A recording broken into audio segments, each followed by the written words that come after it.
नमस्कार, मेरा नाम है अनंत शुक्ला और आज हम लोग बात करेंगे कि जो विदेश नीति बनाई जाती है, जिसमें हर देश को अपने साथ में लेकर चलने की बात की जाती है, उसमें छोटी-छोटी चीज़ें भी कितनी महत्वपूर्ण भूमिका निभाती हैं। तो ये बहुत लंबा एक तरीके से माना जाए कि बहुत लंबा टॉपिक है, विदेश नीति, जिसमें ये कहा जा सकता है कि जब उसको बनाया जाता है विदेश नीति को, तो किन-किन चीज़ों का ध्यान रखा जाता है। जैसे मान लीजिए एक तरीके से आप कह सकते हैं कि जब सबसे पहले देखा जाता है कि भारत जो है उसका अपना इंटरेस्ट क्या है, इंटरेस्ट क्या है। दूसरा आप देख सकते हैं कि सांस्कृतिक और सामाजिक परिप्रेक्ष्य क्या है। आप देख सकते हैं कि किसी देश की भौगोलिक स्थिति क्या है।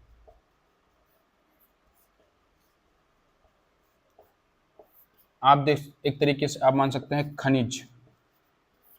आप और भी इसमें खनिज में और भी कई चीज़ें जोड़ी जा सकती हैं। आप ऐतिहासिक परिप्रेक्ष्य भी ले सकते हैं।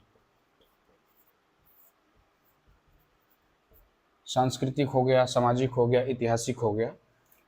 आप एक तरीके से माना जाए कि वर्तमान समय में की आवश्यकता जो है उसको भी ध्यान में रखा जा सकता है। तो ये सारी बातें ऐसी हैं जिन पर एक एक करके चर्चा की जा सकती है। ये सारी बातें चर्चा करने योग्य हैं। अगर इस पर हम बात करेंगे तो एक एक बातें एक साथ लेकर चलते हैं। जैसे मान लीजिए पहला हो गया भारत का इंटरेस्ट। विदेश नीति में किसी भी देश का सबसे महत्वपूर्ण टॉपिक यही होता है। चूंकि हम लोग भारत में रह रहे हैं, हम लोग भारत की बात करते हैं, इसलिए हमको भारत का इंटरेस्ट समझना होता है। कोई भी देश, जो उस देश का प्रधानमंत्री होगा, उस देश के लोग होंगे, वहाँ पर वो अपने लिए ही ये सारी बात सोचकर चलते हैं। तो हम लोग का सबसे पहला टॉपिक क्या है? भारत का इंटरेस्ट। जैसे मान लीजिए कि हमको देखना है कि हम अपने युवाओं को अच्छी सुविधा कैसे दे पाएंगे, साइंस एंड टेक्नोलॉजी में बेहतर कैसे कर पाएंगे। तो हम देखेंगे पूरे विश्व में साइंस एंड टेक्नोलॉजी में कौन कौन से देश अच्छे हैं। जैसे मान लीजिए फ्रांस हो गया, इजराइल हो गया, हम मान लीजिए बात करते हैं यूएसए हो गया, ब्रिटेन की बात कर सकते हैं, ब्रिटेन भी लिख लेंगे, जर्मनी हो गया, रूस हो गया। इन सब देशों में साइंस एंड टेक्नोलॉजी जो बेहतर स्थिति में है। तो इसलिए जब भी हम अपनी कोई विदेश नीति बनाएंगे तो इसमें ये चीज़ें जरूर ध्यान रखेंगे कि इन लोगों के साथ हम अपने संबंध कैसे स्थापित करें, जिसकी वजह से हम साइंस एंड टेक्नोलॉजी के बेहतर कर पाएँ और अपने युवाओं को अच्छी से अच्छी सुविधा दे पाएँ और अच्छी से अच्छी पढ़ाई का अवसर दे पाएँ। ये बात हो गई। अब इसमें दूसरी बात करते हैं, एक आता है सांस्कृतिक और सामाजिक। जैसे मान लीजिए अगर किसी भी देश के साथ भारत के संबंध ऐसे हैं जिसमें उनका प्राचीन काल से लेकर आज तक उन देश के साथ आयात निर्यात हो रहे हों, या उन देशों के साथ में भारत के अच्छे संबंध रहे हों, तो विदेश नीति बनाने में ये चीज़ें बड़ी ध्यान में रखी जाती हैं। जैसे आप एक मिनट के लिए ये कह सकते हैं, भले ये नेहरू जी की एक पॉलिसी थी जो कि सक्सेसफुल नहीं हुई, लेकिन जो हिंदी चीनी भाई भाई का नारा दिया गया था, एक तरीके से कहा गया था कि हिंदी चीनी भाई भाई, तो जो ये नारा दिया गया था, इस नारा के पीछे कहीं ना कहीं सांस्कृतिक कारण ही था। क्योंकि जो बौद्ध धर्म था, बौद्ध धर्म वो भारत से ही निकलकर चाइना और एक तरीके से माना जाए जापान, चाइना, ताइवान और आप कह सकते हैं जितने भी उधर और विदेश हैं, लाओस, कंबोडिया, वियतनाम, इस सब जगह पर बौद्ध धर्म जो फैला था या उसका प्रचार हुआ था, वो भारत का ही मूल धर्म था या भारत से ही निकला था और पूरे विश्व में फैला था। तो जब भी कोई ऐसी कोई पॉलिसी बनाई जाती है तो उसमें इन चीज़ों को ध्यान में रखा जाता है। सामाजिक कारण भी होते हैं। जैसे मान लीजिए आप कहीं पर जा रहे हो या कहीं कहीं पर रह रहे हो, तो उसमें इन चीज़ों को जरूर ध्यान में रखा जाता है कि वहाँ का जो समाज है, उस समाज की भारतीय समाज से क्या क्या समानताएं हैं। अगर ये चीजें समानताओं में, जैसे मान लीजिए आप सांस्कृतिक में और सामाजिक में ही मिलाकर आप देख सकते हैं, जैसे एक तरीके से माना जाए बॉलीवुड। अब जब इसमें कोई मूवी बनती है, ऐसी कोई मूवी बनाई जाती है जो कि भारत में तो देखी जाती है, साथ साथ के विश्व के अन्य देशों में भी देखी जाती है, तो ये देखा जाता है कि उस देश में भारत का कौन सा ऐसा एक तरीके से माना जाए जो एक्टर है जो वहां पर ज्यादा पॉपुलर है। तो अगर कभी ऐसी कोई बात आती है जिसमें ये देखा जाता है कि भारत का ये एक्टर वहां पर जाएगा, उनके देश के लोगों से मिलेगा, तो हो सकता है उसमें कोई अलग से प्रभाव पड़े, तो उन चीजों को भी ध्यान में रखा जाता है। ये घटनाएं कई बार हो चुकी हैं। जैसे रूस में भारत का बड़ा पॉपुलर गाना एक था, I am a disco dancer. तो ये एक तरीके से माना जाए कि सिर्फ गाना ही नहीं होता, इसमें ये भी देखा जाता है कि ये चीजें वहां पर कितनी पॉपुलर है और उनके संस्कृति पर ये कितना इम्पैक्ट कर रही हैं।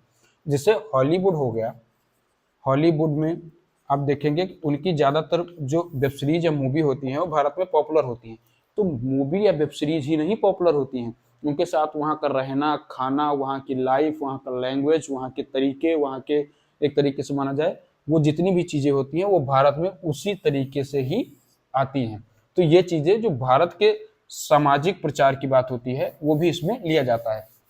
अब आप मान सकते हैं जैसे कि भले हमारे जो रिश्ते हैं वो पाकिस्तान के साथ अच्छे ना हों, लेकिन भारत की जो भाषा है, भारतीय भाषा और पाकिस्तानी भाषा जो है, इसमें ज़्यादातर फर्क नहीं है। अगर कुछ राजनीतिक मतभेद अगर जिस दिन इन दोनों के बीच में सुलझ जाएंगे, उस दिन आप देख कर पाएंगे कि इन दोनों देशों की जो मूवी हैं या जो वेब सीरीज हैं या जो एक्टर हैं अभी भी आते थे, गाना गाते थे, या शायरी हैं जो शायर हैं, उन दोनों में कोई भी विषमता नहीं है, वो दोनों एक तरीके से समान ही हैं। तो ये चीज़ें जरूर ध्यान में रखी जाती हैं। अब हम बात करते हैं भौगोलिक स्थिति। सबसे बड़ी बात होती है भौगोलिक स्थिति। अगर आप ध्यान से देखेंगे तो किसी भी देश की विदेश नीति बनाने में भौगोलिक स्थिति सबसे ज़्यादा इम्पोर्टेंट होती है। अब समझते हैं कैसे।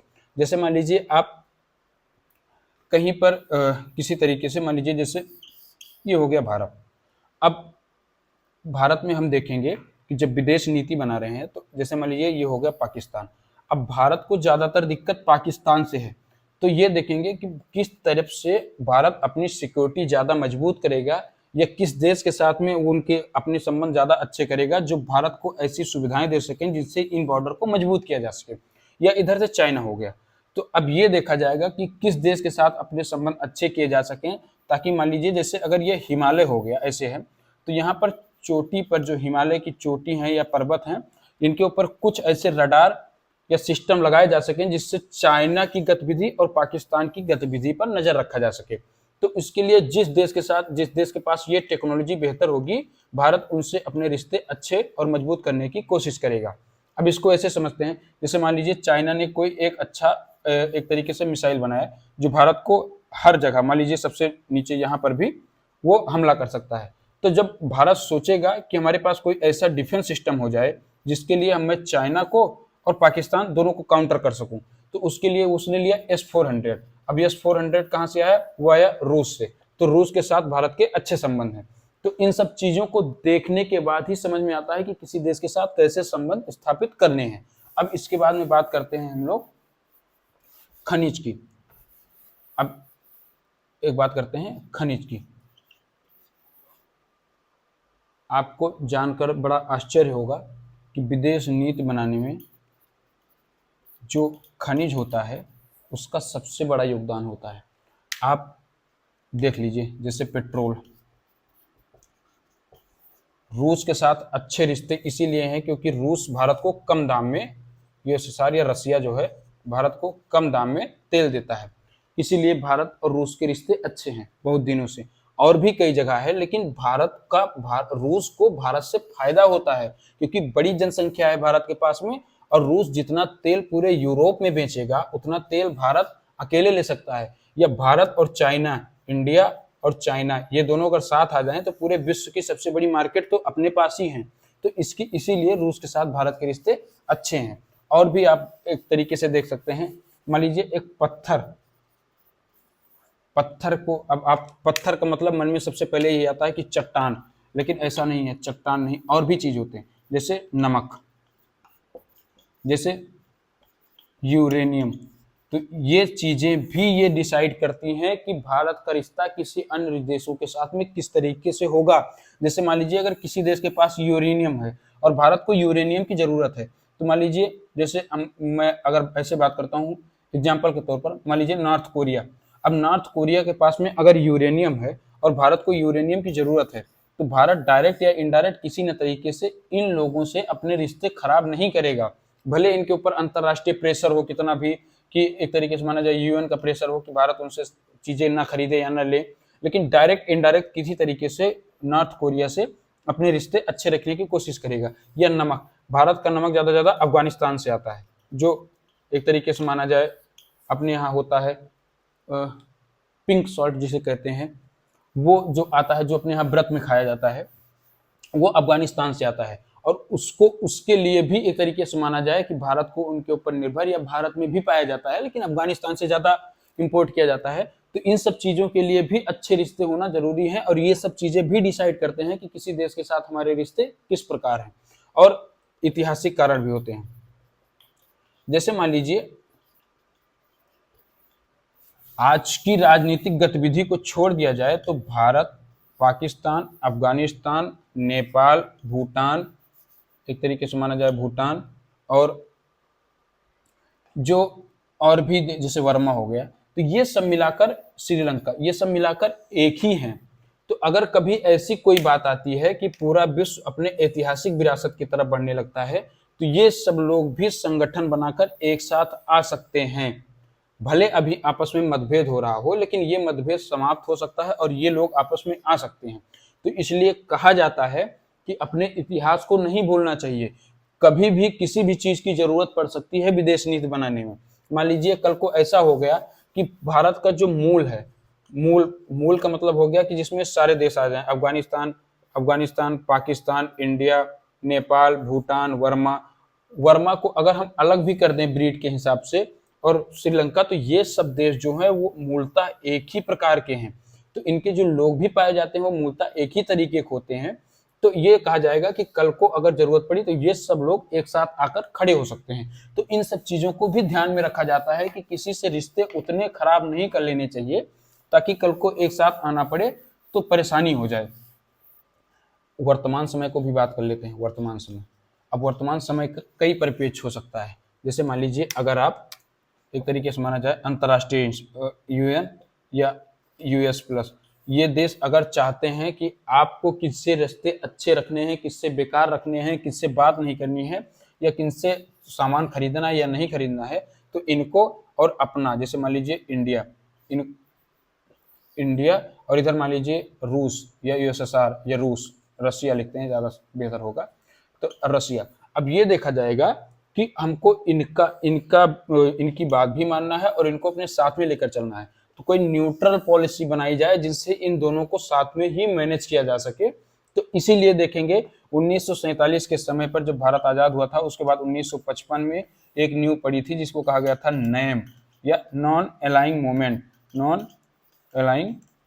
मूवमेंट, और जिसको कहा जाता है एक तरीके से गुट निरपेक्ष। गुट निरपेक्ष का मतलब होता है कि ना हम इनके पक्ष में होंगे और ना हम इनके पक्ष में होंगे, हम दोनों के साथ में रहेंगे, और दोनों की लड़ाई जब होगी तो हम दोनों को एक तरीके से कहा जाए कि उनका या तो हम लड़ाई का बहिष्कार करेंगे या हम दोनों को उनकी जरूरत के हिसाब से मदद करेंगे और दोनों से मदद लेंगे भी। ये जो काम होता है ये करते हैं गुट निरपेक्ष के लोग। गुट निरपेक्ष जो है ये एक तरीके से बहुत बड़ा समूह बनता जा रहा है और अभी भी है। लगभग कहा जाता है डायरेक्ट इनडायरेक्ट 125 देश इसमें शामिल हो चुके हैं। अब हम और इसमें दूसरी बात करते हैं। मान लीजिए जैसे आज की जरूरत हम लोगों की एआई है। आज की जरूरत, अगर मान लीजिए आज की जरूरत हम लोग की एआई है किसी तरीके से, तो हम देखेंगे कि किस देश के पास बेहतर फंक्शनिंग है एआई की। जैसे रसिया, अब रसिया के पास अभी ऐसी कोई टेक्नोलॉजी नहीं देखने को मिलती या कोई ऐप देखने को नहीं मिलता जो बेहतर तरीके से आर्टिफिशियल इंटेलिजेंस के बारे में बात करे। तो हम कहाँ पर जाएंगे उसके लिए हम जाएंगे यूएसए, इजराइल, फ्रांस, ब्रिटेन और कहीं ना कहीं चाइना के पास, जो साइंस एंड टेक्नोलॉजी के साथ साथ एआई और साथ में हम ये भी देख सकते हैं कि कुछ ऐसी चीजें, जैसे एक तरीके से मान लिया जाए ऐप, जैसे जीमेल, जैसे व्हाट्सअप, जैसे आप मान सकते हैं, और फेसबुक, इंस्टा, इन लोगों इन इन ऐप्स को भी अपने यहाँ यूज करने के लिए यूट्यूब, जो ये बेहतर बनाएगा, हम लोग भी उनके साथ अपने रिश्ते अच्छे लगेंगे, ताकि हम लोगों के जो आम लोग हैं उन तक जो उनके जीवन जीने की शैली है वो आसान की जा सके। तो इसके लिए भी हम अपनी पॉलिसी ऐसे बनाते हैं ताकि हम बेहतर तरीके से और बेहतर ढंग से उन चीजों को देख सकें या समझ सकें या उनके ऊपर बात कर सकें। तो अपनी जब भी कोई पॉलिसी बनाई जाती है तो इन सब चीजों को ध्यान में रखा जाता है।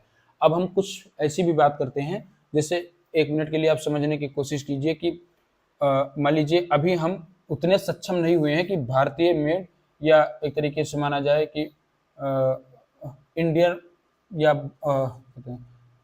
स्वदेशी लिख सकते हैं, स्वदेशी कोई ऐसी बड़ी ऐप नहीं है जिनके ऊपर हम बात कर सकें, जैसे व्हाट्सअप हो गया ग्लोबल, ऐसी नहीं है।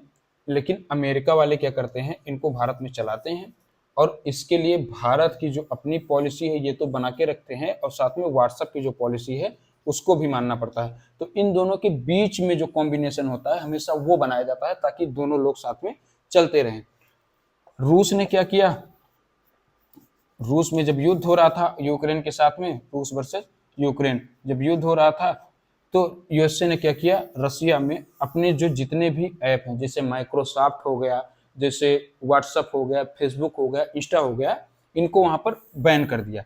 तो युद्ध तो कुछ लोगों की बात होती है, कुछ ऐसे ही लोग होते हैं जो युद्ध करते हैं या लड़ाई लड़ते हैं, बाकी आम जनता होती है जिनको अपने पेट भरने से मतलब होता है, या अपने साथ में अपनी अपनी जो रोजी रोटी की जरूरत होती है या रोजमर्रा का जो काम होता है उसके लिए काम करना होता है। तो उन लोगों को अगर थोड़ा सा भी टाइम मिलता है एंजॉय करने का, तो वो यही सब चीजों से अपना एंजॉय करते थे। लेकिन कुछ लोगों की लड़ाई में वो भी ऐसे फंस गए कि उनका भी आम जीवन बद से बेहतर होता गया, बद से बदतर होता गया। अब हम थोड़ा सा समझते हैं कि कैसे, और भी कई जगह पर ऐसे बात हुई, जैसे मान लीजिए यूएसए हो गया, ईरान हो गया, इनमें लड़ाई आपस में चल रही है। अब एक तरीके से माना जाए स्ट्रेट ऑफ हॉर्मुज, अब इसको ईरान ने बैन कर दिया या बंद कर दिया, ईरान ने भी बंद कर दिया। स्ट्रेट का मतलब मैंने एक बार बताया था, फिर से बता दे रहा हूं। जैसे मान लीजिए ये लैंड हो गया और ये लैंड हो गया, मतलब ये स्थल हो गया और ये स्थल हो गया, और दो समुद्र हो गए आपस में, मान लीजिए ये ओशियन हो गए, ये ओशियन ए, ये ओशियन बी।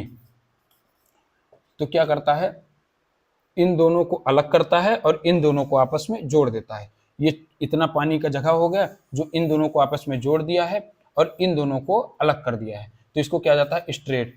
तो क्या किया, स्ट्रेट ऑफ हार्मुज को जो है ईरान ने बैन कर दिया। अब इसकी वजह से क्या हुआ, ना तो यहाँ से तेल आ सकता है और ना ही किसी प्रकार के कोई ऐसे ट्रांसपोर्ट वाले साधन जो भी समुद्र में एक तरीके से चलते हैं वो नहीं आ सकते हैं। तो इसलिए क्या हुआ, यहाँ पर भारत में देख लें, इस टाइम देख रहे हैं नेचुरल गैस, जो प्राकृतिक गैस है, या जो एलपीजी है, एक तरीके से माना जाए एलपीजी, पेट्रोल,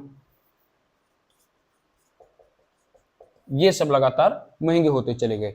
तो इन सब चीजों के महंगे और इनकम, अगर हम मान लें कि किसी देश के 100 लोग हैं किसी देश में, उसमें से 5 लोग के ईगो या लड़ाई की वजह से 95 लोग और परेशान होते हैं, और बाद में इनको बता दिया जाता है कि आप देशभक्ति की वजह से या देश प्रथम की वजह से आपको ये काम करना पड़ रहा है।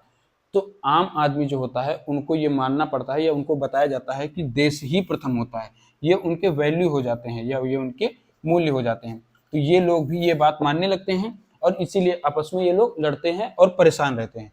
तो इन चीज़ों के बारे में थोड़ा सा कि विदेश नीति कैसे बनाई जाएगी या उसको कैसे चलाई जाती है, उनके बारे में थोड़ी सी जानकारी जो मेरे पास थी मैंने आप लोगों के साथ साझा करने की कोशिश